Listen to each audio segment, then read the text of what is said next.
أعوذ بالله من الشيطان الرجيم. بسم الله الرحمن الرحيم. Revolutionary Politics in the Time of Genocide. Beyond the Fantasy of the Muslim Vote, Part 2. This recording was made on 15th June 2024 of the article of the same name, written by Arzumirali and uploaded to arzumirali.com. The article is being read by the author. There is no point trying to do politics and work in the political system, even if it is to try and stop genocide, if we do not understand how the system operates. Part 2, Understanding the System. The first part of this series looked at models of trying to leverage the Muslim vote. The community buy-in to these projects as and when they appear, as they have been for decades, uncritically reproduce the idea that the political structure and the creation of political narratives are neutral systems waiting to be used by anyone or any group with political aspirations. With that buy-in comes the complex in our minds that every failure to impact policy, that the spiraling Islamophobia that characterizes our everyday, is our fault.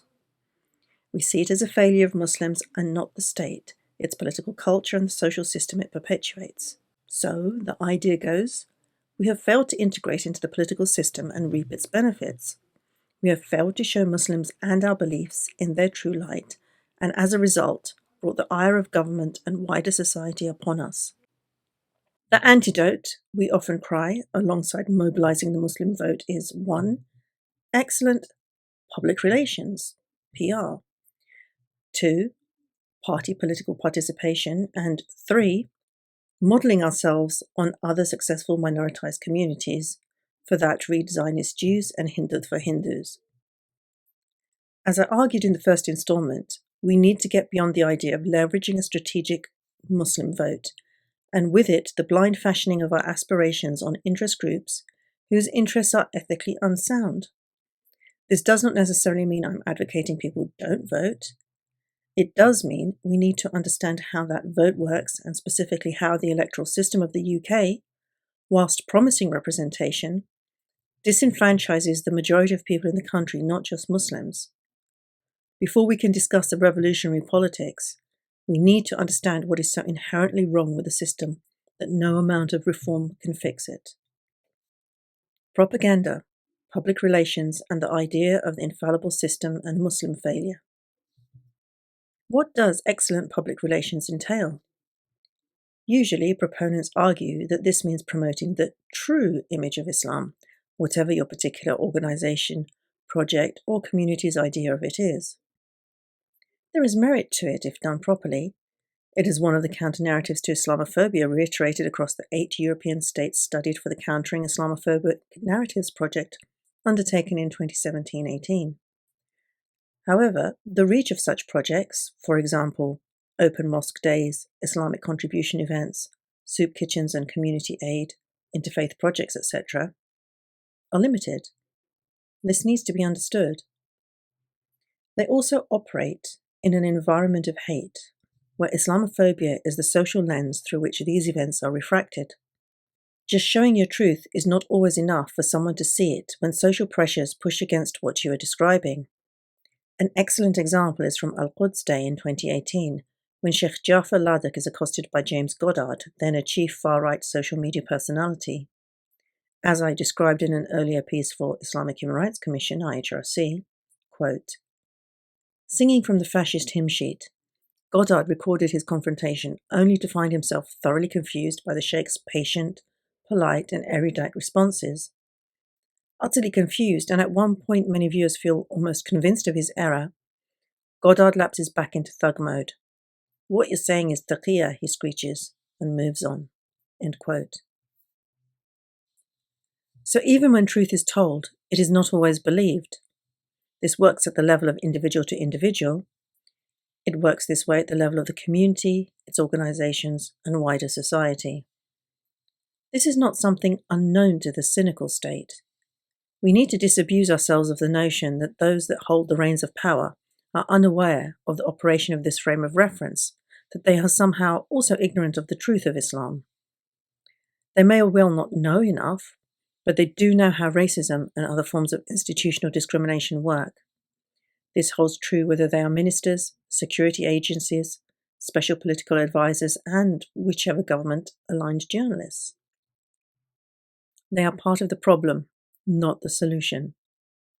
The political climate, culture, and the functions of their systems all impact how this keeps happening. The idea of the crisis we are in being linked to public relations is not wrong. It is how those public relations work, specifically against us as Muslims, but also so many marginalized groups, including the white working class, other racialized communities of both faith and color, women, the differently abled, and so on. Manufactured consent, the environment of hate, and the shrinking of political spaces. The term manufacturing consent applies in this case, and indeed in the case of all so-called liberal democracies. It helps us understand how the political system and the narratives that uphold it keep the parameters of political conversations narrow and conformist. There are a few geneses to this term. In 1922, journalist Walter Lippmann used it to refer to the management of public opinion, which he felt was necessary for democracy to flourish. Many of us know the term used more critically by Noam Chomsky and Edward Herman as the acceptance of government policies by people in the USA on the basis of the partial picture of issues offered by the mass media, denying them access to alternative views which would lead them to oppose such policies. To them, this is a propaganda model, in which the mass media select material in relation to the values of those in power.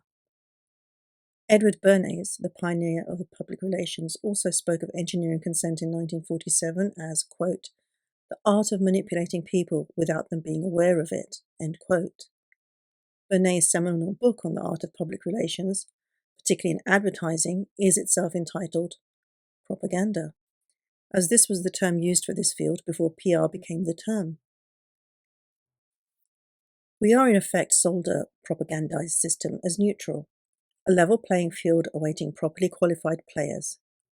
We see our failures as a result of our own shortfalls and not, as Herman and Chomsky would argue, a natural outcome of the limitations of political narratives managed by the mass media and the government and its institutions. This symbiotic relationship between the media and government can also include law enforcement agencies and the education system and underpin what Professor Saeed Amali and myself have termed the environment of hate.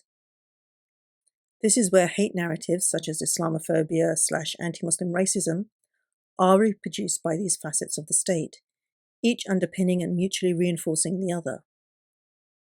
Not only does this make those facets and institutions of state stronger, they also strengthen the barriers that keep those who suffer the hatred out of the narrative, out of power, out of national conversations, literally outside of the law. Elsewhere, Shireen Razak has written about how the law in various countries in the current moment, by dint of anti-terrorism laws in particular, and minorities facing law in general, have expelled the Muslim subject from all political and legal spaces. What does this mean? That Muslim citizens of liberal democracies not only face extreme discrimination and marginalization, they do not have protection from the laws of the land they live in, because their citizenship is never full and equal, but always conditional. The raft of anti-terrorism laws, Guantanamo Bay, and more recently the debacle over defining extremism have proven just that. As events in the UK in March showed, even Muslim organisations explicitly set up to work within the British political system to lobby and be uncritical cogs in a political system that at best needs drastic reform, have been named as extremists in Parliament, with a whole list of others most likely to be considered alongside them for official exclusion from access to the government's funding and ministers. The project of defining extremism and using it to blackball Muslim organisations has been a long time in gestation. It is no coincidence that it has been brought in at a time when pro-Palestinian activism has caused a public clamour for action from the government that is, for many of us, unprecedented. Many people of different backgrounds have become frustrated with mainstream media failures to report the totality of the genocide, and the failure to even call it that. They are even more frustrated at the UK government's arms sales and political support to the Israeli regime. The normal management of expectations has been rent asunder, and I would argue that this is a time to totally reevaluate both our understanding of the state and its systems and our expectations of it. Even stalwart figures of the establishment, like former Justice Minister and Chancellor of the Exchequer, Kenneth Clarke, has described the UK as an elective dictatorship, a country with a semblance of democracy, but which in effect is run by a group who are literally a law unto themselves.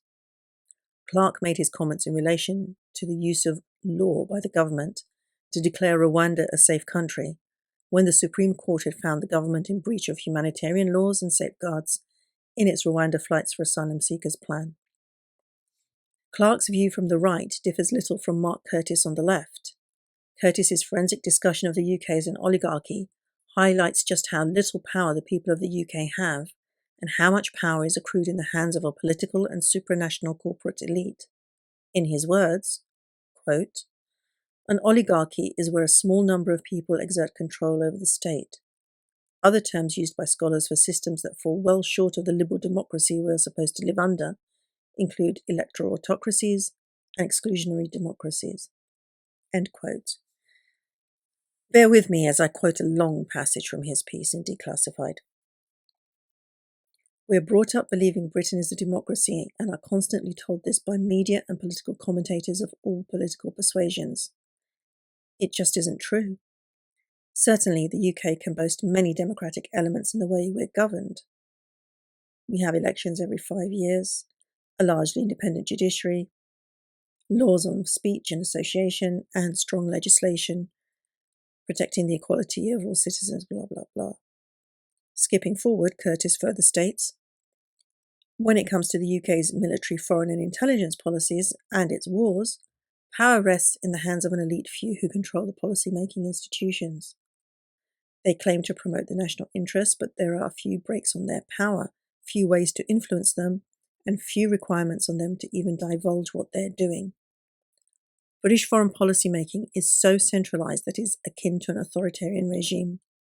A Prime Minister can send troops to war or bomb another country without even consulting Parliament, as the UK has recently been doing in Yemen. Not that it would have mattered, since the main opposition party in England supports UK lawlessness as much as the ruling one. In 1976, Lord Hailsham famously termed the UK an elective dictatorship, because Parliament is easily dominated by the government of the day and faces few constraints on its power." End quote. Those of us trying to change the politics of the UK need to realise that it really cannot be done through the ballot box, either as a voter or as a candidate, whether for a political party or as an independent. Even if there had been a time when this was possible, and many of us contend that there really wasn't in the way we are popularly led to believe, it is highly unlikely. Curtis describes the state of affairs after the rise of Margaret Thatcher, who, quote, "centralised decision-making still further in the 1980s, regularly bypassing the cabinet and relying on a small set of advisers, because she could. This was continued by Tony Blair, leading to the disastrous invasion of Iraq, amongst other things.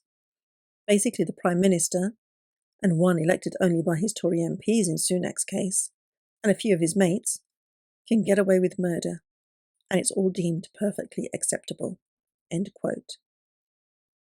Cronyism works so well in the UK because the system, despite many attempts to reform it, ultimately relies on those in power having the ethics not to abuse the system. As many have written elsewhere, the time of those ethics, if there ever were any, have long departed. The crisis of cronyism, jobs for mates, contracts and tenders given and accepted to those with connections rather than qualifications, outright bribery and more, has deepened under the Prime Ministership of Boris Johnson, leaving many to question whether the British political system could ever recover. Associate Professor of History at Stirling University, Ian Kaywood, described the Johnson situation thus, quote, "The British Premier has been traditionally restrained from exercising absolute power by the ethos of public service. Recent events, however, have exposed the fact that the purely advisory role of most constitutional watchdogs provides a Prime Minister with too much room for manoeuvre. The Premier can overlook proven breaches of the ministerial code by their cabinet colleagues, oversee the issuing of government contracts to political associates, illegally prorogue parliament, and receive money and gifts, including some astonishingly expensive soft furnishings, from anonymous donors. Johnson is safe in his position so long as he retains the support of the cabinet, whom he appointed, and the Commons, where he holds a significant and highly personal majority. Can Britain prevent a permanent retreat from the standards of impartial administration in corrupt government? With a largely quiescent press, dominated by a small group of international billionaires, and a public distracted by polarizing debates on Brexit and COVID, the principles of public institutions are again being challenged by the dominant political caste, but with far less public outcry. The safeguards supposedly provided by the civil service have also all but gone, as Kaywood outlines. Quote, the public service ethos among civil servants has been undermined by the, quote, new public management approach, which uses performance appraisal techniques to stifle dissent. That the Greensill lobbying scandal involved the recruitment of senior civil servants to private firms while still in public office is a breathtaking indication of how far the founding principles of impartiality among bureaucrats has been eroded. End quote. Representation by faces? Working in the system as is, there are so many problems with it. The election of people from racialized communities to parliament and high-ranking positions of state has shown itself in the 30-odd years of my activist life to be proof that nominal representation, by numbers and rank, does not provide substantive representation. Those figures become at best compromised and unable to deliver change. At worst, they become the spokespeople for the racism reproduced by the state and its institutions at home and abroad. Sunak, Khan, Braverman, Javid, Badenoch, Patel, Kwarteng. The list is too long now. Of these, Sadiq Khan is a case study that Muslims need to pay heed to. At one point, his trajectory and those of many of us in Muslim civil society ran along similar lines. His former partner in the human rights law firm, Christian Khan, eloquently explains in her open letter of 2015 to him why she feels his move to the world of politics was a betrayal of his belief and the values that human rights activists hold. Quote, Sadiq, you and I have a shared history at the well-known legal aid firm Christian Khan, renamed when you became an equity partner. When you left in 2004 to enter Parliament, you said you felt you could have more of a role in effecting change as a politician than as a lawyer, and this was a position I respected. I expected to see you do great things, pursuing the values and objectives we shared at Christian Khan, particularly when you became Shadow Justice Secretary. Unlike many ministers, you have had a real job outside politics. It was one which uniquely qualifies you to understand the importance of the rule of law. But I and many legal aid lawyers have been deeply disappointed by Labour's failure to take a principled position on access to justice. There is nothing about it in the Labour Party manifesto, and the commitment to supporting victims of crime rings hollow if, for example, some domestic violence victims are effectively denied access to the civil courts. The pledge to repeal the bedroom tax will not help those unable to get access to advice when facing eviction for housing benefit mistakes. It is unsustainable that Labour should let LASPO remain on the statute book, with people forced to rely on food banks unable to get legal advice. The once champion of the forgotten and marginalised, Khan compromised on the issues of legal aid cuts and changes to eligibility criteria introduced by the Tories in the Legal Aid Sentencing and Punishment of Offenders Act 2012, LASPO. As Minister for Transport under Gordon Brown, Khan oversaw the introduction of nude body scanners at airports, much to the trauma of many, especially women, especially Muslim women. The scanners were eventually removed after several years after a successful IHRC campaign and a legal action supported by IHRC. This capitulation by Khan is shared by many on many issues. This disillusion extends inevitably to Palestine. Most recently, the reminder, courtesy of Middle East Eye, that the now London mayor no longer supports boycott, divestment and sanctions against Israel. His stance on Palestine has weakened as his political clout has grown. In his mind, at least, it may well be that these trajectories align. Perhaps he decided back in the 2000s, much as many in the political WhatsApp chats of today argue, that compromises needed to be made. An utterly destroyed system of legal aid is testimony all of its own of how utterly bankrupt such a position is. The violence levelled at the Quds Day March of 2017 in London, UK, which resulted in the murderous attack on Muslims leaving Tarawih prayers in Finsbury Park, is yet another.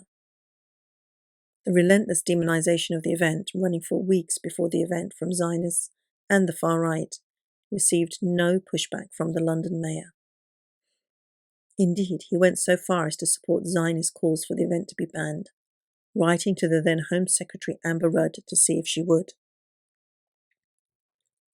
What use is a Muslim face in a position of power when they divest themselves willingly of the values and beliefs that the community holds dear? Ironically, a report I co-authored with Saeed Amali and Karen Lindell in 2006 called Law in British Muslims, Domination of the Majority or Process of Balance, found, both in its own original survey work and looking at many other authors, this understanding of the serious limits of nominal representation in political circles was high amongst Muslims from all generations. How is it that nearly 20 years later, despite the quality of political representation not improving, we are still witnessing political conversations based on the myth of equal representation? The Muslim communities, now in their third, fourth, fifth, sixth generations, have a sense of critique still. Past colonial experiences ensure that. Many of those we surveyed expressed the idea that those Muslim faces elected to Parliament in the early 2000s were cronies of the Labour Party, representing neither Muslim interests or the interests of all their constituents, but rather being the face of the Labour Party in their multiple communities. Yet somehow there is a clique in Muslim civil society today that has, or pretends to have, amnesia. There are other factors involved in not understanding the system. As many of you who have fed back to me since the first part of this series have said, intra-community prejudices, ethnic, sectarian, class, gendered, mean that we either refuse to believe the experience and understanding of others, or simply ignore their existence. Meanwhile, at least one, if not two generations, have been brought up in a highly censored society, where speech critical of the political system has either been demonized as extreme, criminalized even under anti-terrorism laws, or shut down through no platforming. They are shorn of the safeguards of understanding colonial systems that many of the minoritized have. They are subject to the intense public relations / propaganda of a state that, despite its implosion at almost every other level, economic, political, social, still generates, according to, among others, Brand Finance's index, the second highest level of soft power in the world. Representation in numbers. A quick note here that will be developed later. What about the first past the post system of voting in the UK?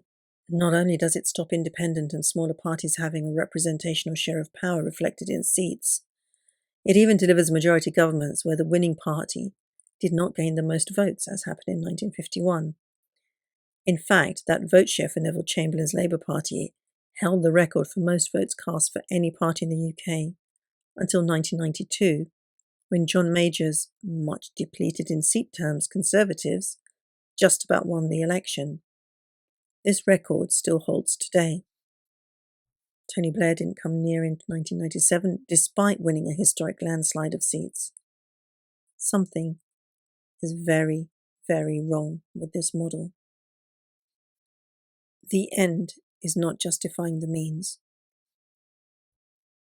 To summarize, if we are to work in the system, we need to understand the system is A, limited in the extreme, B, structurally unrepresentative of both majority and minority, and C, unethical, corrupt, cronyistic. Working within the system, if it must be done, can only be as a small part of political mobilization for justice. How this might work alongside other strategies is the subject of the last piece in this series. Arzu Mirali is a writer and researcher based in London, UK. Find out more about her on arzumirali.com or follow her on X and Instagram @arzumirali.